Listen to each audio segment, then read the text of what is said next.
కేటీఆర్కి సంబంధించినటువంటి విషయం ఏమైతుంది, కేటీఆర్ కవిత మధ్య ఆధిపత్య పోరు ఏ విధంగా ఉందో చూద్దాం. ఎందుకంటే ఇటీవల కవిత టీఆర్ఎస్ పేరుతోటి పార్టీ పెడతా, టీఆర్ఎస్ పేరు ఖాళీగా ఉంది, దాన్ని ఉపయోగించుకోవచ్చు అని చెప్పేసి ఒక బాంబు పేల్చింది.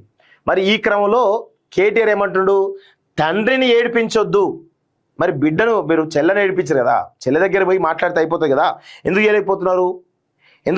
ఒకసారి గుర్తు చేసుకోండి. చాలా స్పష్టంగా ఇందులో వీళ్ళిద్దరి మధ్యలో ఆధిపత్య పోరు చాలా స్పష్టంగా కనబడుతుంది. ముఖ్యంగా కేటీఆర్ వర్సెస్ హరీష్ రావు, దాంతోపాటు కేటీఆర్ హరీష్ రావు వర్సెస్ కవిత, కేటీఆర్ హరీష్ రావు సంతోష్ రావు వర్సెస్ కవిత, కేటీఆర్ హరీష్ రావు సంతోష్ రావు పోచంపల్లి శ్రీనివాసరెడ్డి వర్సెస్ కవిత.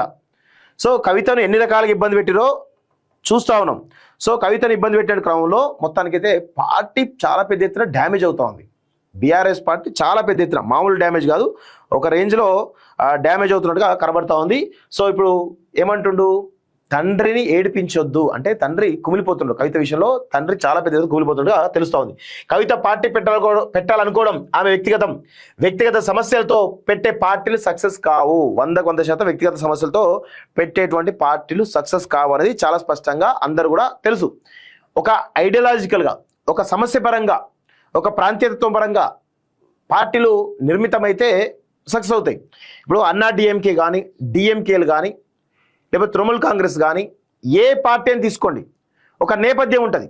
ప్రాంతీయమైనటువంటి నేపథ్యమా, ఐడియాలజికల్. ఇప్పుడు కాంగ్రెస్ ఒక స్వాతంత్రం వచ్చిన దాంట్లో కాంగ్రెస్ పార్టీ అధికారం రావడం జరిగింది. ఇంకొక వైపు బీజేపీ ఒక హిందుత్వ అనే ఐడియాలజీ తోటి సక్సెస్ అయింది. సో ఇట్లా బీఆర్ఎస్ పార్టీ తెలంగాణ అనేటువంటి ఒక సెంటిమెంట్ తోటి సక్సెస్ అయింది.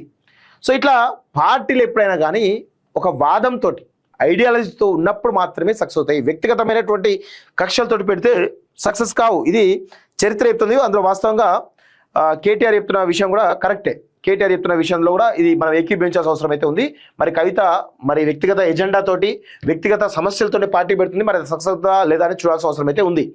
జైలుకు వెళ్తే సీఎం అవుతామనుకోవడం భ్రమ, పార్టీ పేరును బీఆర్ఎస్ గా మార్చి నష్టపోయాం, మళ్ళీ టీఆర్ఎస్ గా మార్చి అంశాన్ని పరిశీలిస్తాం. ఎన్టీఆర్, వైఎస్ఆర్, చంద్రబాబు, కేసీఆర్ గొప్ప సీఎంలు, గతంలో తప్పులు చేశాం, సరిదిద్దుకుంటాం, కార్యకర్తలే కేంద్రంగా రాజకీయాలు చేస్తాం, 2027లో పాదయాత్ర చేపడతాం, మీడియాతో చిచ్చాట్లో ఎవరు కేటీఆర్ వ్యాఖ్యలు అంటూ చూస్తాం. సో ఎన్టీఆర్ కులగజ్జితోటి పార్టీ పెట్టిండు. కులగజ్జి ఏ విధంగా ఈ ఆంధ్రప్రదేశ్ రాష్ట్రంలో కమ్మ కులగజ్జిని తీసుకొచ్చి అప్పటి నుంచి ఎన్టీఆర్ ఎప్పుడైతే అధికారులకు వచ్చిండో అంతకుముందు ఉందే, కానీ తారాస్థాయికి పోయింది. మామూలు తారాస్థాయి, ఒక రేంజ్లో తారాస్థాయికి పోయింది.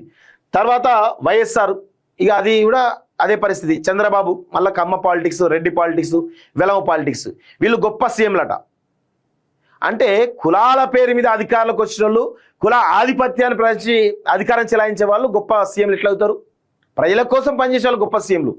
ఇప్పుడు సింహాసనం మీద కుక్కను కూర్చుండబెట్టినా పాలన చేస్తుందని గుర్తుపెట్టుకోండి. కుక్కను సింహాసనం కూర్చోబెట్టినా పాలిస్తుంది, ఎంతో కొంత పాలిస్తుంది. కానీ ఈరోజు మీరు ఆ సింహాసనం మీద కూర్చొని పెద్దగా చేసిందేమీ లేదు. కాలానుగుణంగా జరిగేటువంటి అభివృద్ధి తప్ప మీరు కొత్తగా చేసేటువంటి డెవలప్మెంట్ ఏమీ లేదనేది చాలా స్పష్టంగా గుర్తుపెట్టుకోవాలి.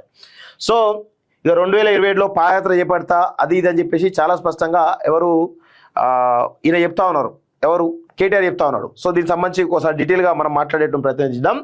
తెలంగాణ జాగృతి అధ్యక్షులు తన సోదరి కవిత కొత్త పార్టీ పెట్టే అంశంపై బీఆర్ఎస్ వర్కింగ్ ప్రెసిడెంట్ కేటీఆర్ తొలిసారి స్పందించారు. రాజకీయ పార్టీ ఎవరైనా పెట్టవచ్చని, అయితే పదవుల కోసం వ్యక్తిగత సమస్యలతో పెట్టే పార్టీలు సక్సెస్ కావన్నారు. పిల్లలు తండ్రిని సంతోషపెట్టకపోయినా పర్లేదు, కానీ ఏడిపించవద్దని వ్యాఖ్యానించారు. ఆదివారం మంచిర్యాల జిల్లా బీఆర్ఎస్ కార్యకర్తల సమావేశానికి హాజరైన కేటీఆర్ మీడియాతో చిట్చాట్గా మాట్లాడారు. ఈ సందర్భంగా కవిత కొత్త పార్టీ పెడుతున్న అంశంపై స్పందిస్తూ అది ఆమె వ్యక్తిగతమన్నారు. ప్రజాస్వామ్యంలో ఎన్ని పార్టీలను రావచ్చు, కానీ ప్రజలు ఓట్లు వేయాలి కదా. వ్యక్తిగత బాధలు చూపిస్తే ప్రజలు నమ్మరు కదా. ఒకరిద్దరు వ్యక్తులు జైలుకు వెళ్ళొచ్చి ముఖ్యమంత్రులు అయినంత మాత్రాన మళ్ళీ అలా జరుగుతుందని అనుకోవడం పొరపాటు. జైలుకి వెళ్తే సీఎం అవుతారు అనుకోవడం భ్రమ అని కేటీఆర్ అన్నారు. ముఖ్యమంత్రులుగా సో వీళ్ళందరూ పెద్ద ఎత్తున అని చెప్పేసి అన్నారు. అదేవిధంగా బీఆర్ఎస్ పార్టీ బీఆర్ఎస్ పార్టీగా మార్చడం వల్ల చాలా పెద్ద ఎత్తున నష్టపోయని చెప్పేసి కేటీఆర్ చెప్తున్నారు.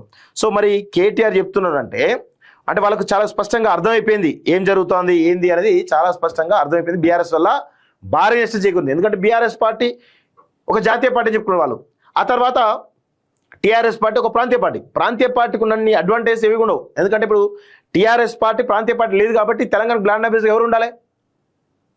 బీఆర్ఎస్ పార్టీ ప్రజలు అనుకుంటారా? అనుకోరు కదా.